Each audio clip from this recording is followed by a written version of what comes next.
টিউশনি করবে? কোথায়? ভবানীপুরে। ছাত্র না ছাত্রী? ছাত্র, ক্লাস 8। ছাত্র পড়াবো না। পুলিশ অফিসারের ছেলে, বাবা ডিআইজি, ভালো মাইনে দেবে, ভালো খাবার পাবে। আরে এত বড় পুলিশের ঝাড়ুদার হতে পারাও তো ভাগ্যের। সুপারিশে চাকরিও হয়ে যেতে পারে। দুদিন পরে আইজি হবেন। রাজি হয়ে যাই রাজীবের প্রস্তাবে। রাজীব বলল মাইনে মাসে 800 টাকা। সে সময় 800 টাকা অনেক টাকা, কিন্তু টিউশনিটা রাজীব নিজে না করে কেন যে আমাকে দিচ্ছে বুঝতে পারলাম না। তুমি করছো না কেন? আমার সময় নেই। ডিআইজি সাহেবের ছেলের নাম অনি। ফর্সা, তবে ধবধবে নয়, কিন্তু বেশ মায়াময়। বিশাল বাড়ি, বারান্দায় দামি ফুলের টব, চারিদিকে সমৃদ্ধের ছড়াছড়ি। রাজীব আমাকে পরিচয় করিয়ে দিয়ে চলে গেল। ছাত্রের মুখোমুখি হলাম। স্যার, বেড়াল প্রথম রাতেই মেরে ফেলা উচিত। আমার কথা নয়, আমার বাবার কথা, ঠিক না?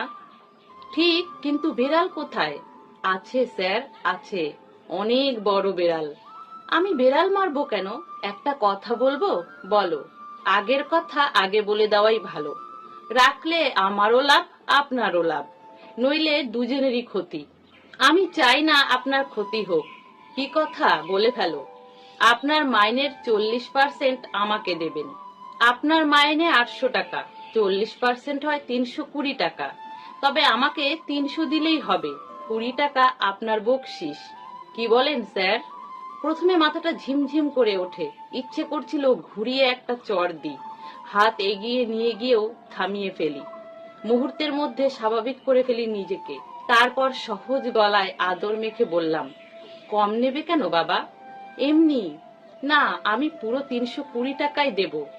তাহলে স্যার খুচরো দিতে হবে। আমি 100 টাকার নিচে খুচরো রাখি না। তাই হবে। বিচিত্র অভিজ্ঞতার আশায় মনটা ফুরফুরে হয়ে ওঠে। মজার হবে টিউশনিটা। দেখি কত দূর যেতে পারে অনেক। মাস শেষ হওয়ার কয়েকদিন আগে আমি একটি খামে করে 320 টাকা অনির হাতে তুলে দিই। অনি যথাসময়ে টাকা পেয়ে খুশি, হাসি মুখে বলল, স্যার আপনি খুব ভালো মানুষ। আমি বললাম, তুমি আমার কাছ থেকে শিখছো আর আমি তোমার কাছ থেকে শিখছি। দুজনের মাইনে ঠিক সময়ে দেওয়া উচিত, তাহলে শ্রমের মর্যাদা মাসের প্রথম দিকে হাসার সুযোগ পায়। অনি বলল, থ্যাংক ইউ স্যার। সব মানুষ যদি আপনার মতো হতো। 4 মাস পর ডিআইজি সাহেব পড়ার রুমে এলেন। এতদিন তাকে একবারও দেখিনি। বেশ গম্ভীর চেহারা, দেখলে সমীহ আসে। চোখের চশমায় দমটা পুলিশের পোশাকের মতো ঝিলিক মারছে, হাতের ঘড়িতে আরো বেশি। তিনি অনির একটি খাতা হাতে তুলে নিয়ে দেখতে দেখতে বললেন, মাস্টার, আপনার মাইনে 400 টাকা বাড়িয়ে দিলাম। কেন স্যার? আমরা পুলিশের লোক, গুণীর কদর করতে জানি। এ পর্যন্ত কোনো মাস্টার আমার ছেলের কাছে 2 মাসের বেশি টেকেনি। প্রত্যেকে আমার ছেলেকে বকা দিয়েছে, মেরেছে, অশ্রাব্য কথা বলেছে। ছেলে কেবল আপনার প্রশংসাই করেছে।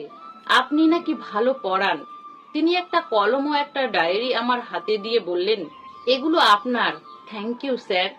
কলমটা ছিল সম্ভবত পার্কার। তখন তো আর মোবাইল ছিল না। ওই সময় পার্কার ছিল আমাদের কাছে স্মার্টফোনের মতো লোভনীয়।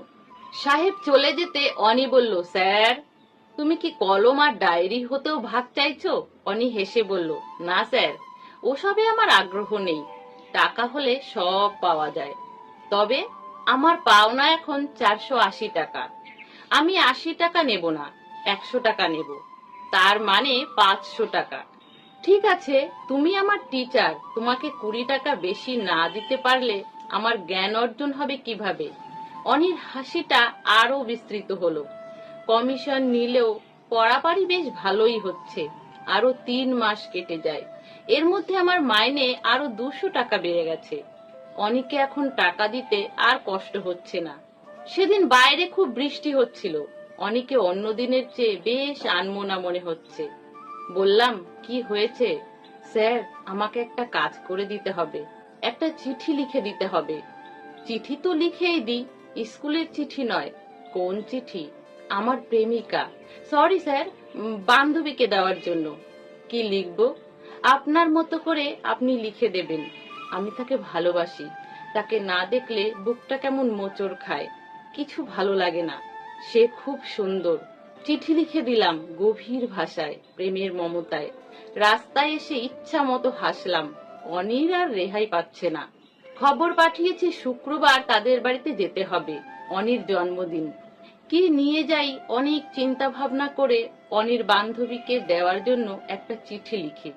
অনি চিঠি পড়ে এত খুশি হয় যে সে মাসের পুরো কমিশনটাই আমাকে ফেরত দিয়ে দেয়। অবাক হয়ে বললাম, ফেরত দিলে যে? অনি আমাকে আরো অবাক করে দিয়ে বলল, আপনার লেখার সম্মানী স্যার। চিঠিটা একদম ফাটাফাটি হয়েছে। লেখার সম্মানী? আমি চমকে উঠি। লেখার প্রথম আয়, এ তো মস্ত ব্যাপার। তাহলে কেন এতদিন লিখিনি? অনির উৎসাহে উৎসাহিত হয়ে পত্রিকায় লেখা শুরু করি। তারপর আস্তে আস্তে লেখা আমার নেশা হয়ে যায়। যতই গল্প করি, যতই প্রেমপত্র লিখে দিই না কেন, লেখাপড়ায় অনিকে এমন কৌশলে ব্যস্ত রাখি যে সে ধীরে ধীরে বইয়ে ঝুঁকে পড়ে। তার সব আনন্দ অন্যান্য জায়গা থেকে বইয়ের পাতায় এসে ভিড় করতে শুরু করে। আগে তার বাবাকে বলতো চকলেটের কথা, এখন বলে বইয়ের কথা। আগে ইলেকট্রনিক্সের জিনিসে তার আলমারি ভর্তি ছিল, এখন সেখানে ঠাঁই পেয়েছে বই। পৃথিবীর বিখ্যাত লেখকদের নানা বই। আমার কাছ থেকে নাম নিয়ে যায় বইয়ের, নিয়ে আসে তার বাবাকে দিয়ে। দেশে না পেলে বিদেশ থেকে কত দামি দামি বই। আমার কাছে মনে হতো সমর্থবানদের ইচ্ছাই প্রাপ্তি। আরো 3 মাস পর আমার মাইনে হয় 1500 টাকা। অনেক সরকারি অফিসারও তখন এত টাকা মাইনে পেতেন না। এখন অনির পাওনা গিয়ে দাঁড়িয়েছে 600 টাকায়। মাসের শেষ দিন অনিকে 600 টাকা দিতে যাই। লজ্জায় চোখটা নিচু করে ফেলে সে। আগের মতো দ্রুত হাত এগিয়ে দিচ্ছে না। Sorry sir. নাও তোমার টাকা। লাগবে না স্যার। আরে নাও। আমি অত টাকা দিয়ে কি করব স্যার? 1 মাসে যত টাকা আপনাকে দিই, আমি একদিনে তার চেয়ে অনেক বেশি দামের চকলেট খাই। একটা চকলেটের দাম 100 টাকা। দিনে 20টা চকলেট আমি একাই খাই। বাবার হুকুমে সুইজারল্যান্ড থেকে আসে। তারপরেও আমি বললাম, নাও। লাগবে না স্যার। আগে লাগতো কেন? তাস খেলতাম, ওকে দিতাম। এখন তাস খেলার সময় নষ্ট মনে হয়, বই পড়ি। আমি সাফল্যের হাসি নিয়ে বের হয়ে আসি। অ্যানুয়াল পরীক্ষার পর অনির ওখানে যাওয়া বন্ধ হয়ে যায়। সাহেব বলেছেন 1 মাস পর থেকে আবার পড়ানো শুরু করতে। আমার মতো ভালো মাস্টারকে তিনি ছাড়বেন না। বদলি হলে সেখানে নিয়ে যাবেন। 15 দিন পর দেখি আমার মেজবাড়ির সামনে একটা বিরাট গাড়ি দাঁড়িয়ে। হন্তদন্ত হয়ে বের হয়ে আসি। অনি আর তার বাবা নামছেন। সাহেব বললেন, মাস্টার, আমার ছেলে 3rd হয়েছে। এর আগে কোনোদিন 50-এও ছিল না। 1 বছরের মধ্যে আপনি আমার ছেলেটাকে বদলে দিয়েছেন। ডিআইজি সাহেব আমার হাতে একটা ঘড়ি তুলে দিয়ে বললেন, আমার ছোট ভাই আমার জন্য সুইজারল্যান্ড থেকে এনেছেন, আপনাকে দিলাম। এটি কোনো বিনিময় নয়, উপহার, ভালোবাসার নিদর্শন। আনন্দে আমার চোখ ঝাপসা হয়ে আসে। এমন ভাবে কেউ আমাকে কোনোদিনও এমন উপহার দেননি। অনি আমায় প্রণাম করে বলল, স্যার, আপনি আমাকে বদলে দিয়েছেন। মাস্টার, অনি আমাকেও পাত্তা দিত না। এই ছেলের কাছে আমি ছিলাম কেবল টাকার ঝুড়ি। আপনি তাকে মানুষ করে দিয়েছেন। বলুন কিভাবে সম্ভব হয়েছে? বললাম, ভালোবাসা, শুধুই ভালোবাসা। আপনি আমার কাছ থেকে কি চান? ভালোবাসা, শুধুই ভালোবাসা, টিউশনি এবং ভালোবাসা। ঘটনার সময়কাল জানুয়ারি 1986।